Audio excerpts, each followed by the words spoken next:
And let's finish the 5th chapter of The Cockatrice Boys by Joan Aiken.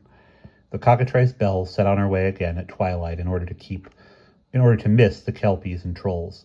Extremely wild country lay ahead. The borders and the Cheviot Hills.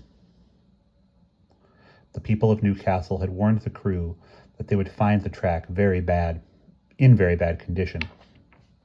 A lot of repair work would need to be done before they reached Edinburgh and crossed the Forth to the Kingdom of Fife. The Forth Bridge was totally devastated, so it was said, and they would need to turn inland and make a crossing further west. They began by following the course of the Tyne Valley, and then the Upper Tyne, proceeding rather slowly and shining watchlights ahead up the track. The weather was windless and very cold. Snow lay on the high hills to either side of the railway, and the tracks themselves were furred with frost, although at present there was no snow in the valley. "But when she does come, she'll be a wunner," said Ensign Driver Catchpole, shivering in his sheepskin boiler suit. "Ground so hard, snow will lie on her like a blanket, and there's bound to be drifting, and I wish we could make better speed, that I do." Unfortunately, arriving at the wayside halt called Falstone, they discovered a big gap in the line. "The track's been took clear away, sir," Catchpole said to the colonel. "For a matter of a quarter mile ahead. Who could have done it, dear only knows, nor what they'd want it for. In Drodsome parts like these, it beats me altogether. Lucky we brought a bit of spare track with us, but it'll take a while to lay." "Well, there's nothing for it but to start on the work at once," sighed the colonel. "It is fortunate that the area seems to be fairly free of monsters. Set up the arc lights and tell the plate layers to get going."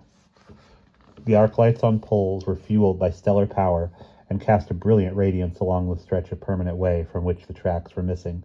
On either side rose steep heather-colored banks, and behind them were the Black Hills. "Funny thing," said Bellswinger, staring along the empty stretch of roadbed.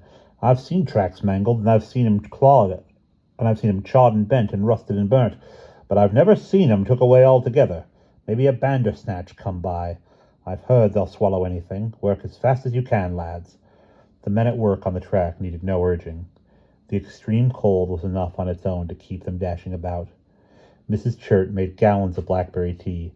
Aiken and Sana ran in and out with tray loads of steaming mugs. "Yulie doesn't like it here," said Sana. "He's nervous. Hear him growl." "It was because Tom Flint walked by," Aiken said snubbingly. "And because he doesn't like the cold." Sana shrugged and hurried off with hot drinks. It had been many years since there were station staff at Falstone Halt. The booking hall stood deserted and dusty. Alongside the station building was a roomy, open-fronted storehouse on cart sled. Its entrance faced away from the track on the great grass-grown station a yard. None of the men at work on the track had been round to that side of the building, or had noticed that in its cover a light carriage and 2 horses were silently waiting. At a moment when all attention was focused on the repair work, 2 hooded men came darting out of the shed, snatched Sana as she returned to the train with a tray load of empty mugs, dropped a heavy cloth over her head, hauled her into the carriage, and whipped the horses into a gallop. 2 minutes later, they were out of sight, going up the northbound track toward the Cheviot Hills. The dog Yulie set up a fusillade of barking, but he was tied to a rail on the observation platform. Aiken had witnessed the whole affair and started forward to do something, help Sana prevent what was happening, but a flock of huge hairy black birds descended on him, pecking, croaking, flapping their heavy wings in his face, clawing at his eyes and impeding his vision.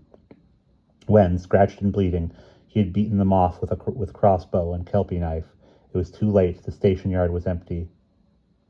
"Hey! What was that? Hey, was that a carriage?" said Corporal Nark, arriving the moment after. He was followed by Catchpole, who said, "I thought I heard horses' hooves." Aiken got his breath back and wiped the blood from his eyes. "Sergeant!" he yelled. "Sergeant, someone snatched Sauna, grabbed her in a carriage, 2 fellows in masks. They ran off with her." At first he was not believed. "Go on, lad, you're imagining things. You're in a proper maze. It was having those ravens come down on you. Take it easy now. A carriage? Horses in this godforsaken spot? Is it likely, I ask you?" But there were hoof tracks. Sauna was not found anywhere, and Yulee was howling his head off. "Colonel's going to be in a rare taking over this." "Excuse me," said Bellswinger at last, when all search proved vain, and he was right. They have got to be followed. The child must be found and brought back," said the colonel. "But how, sir?" "It's no manner of use trying to follow them on foot, nor a horse-drawn carriage. They could do 15 miles an hour. We'll have to wait till the rail track's repaired, and then make inquiries as we go, at Harwick and Melrose and Galashiels." Gloomily, the colonel at last agreed that they had no alternative. "I wouldn't have this happen for £10,000, he said.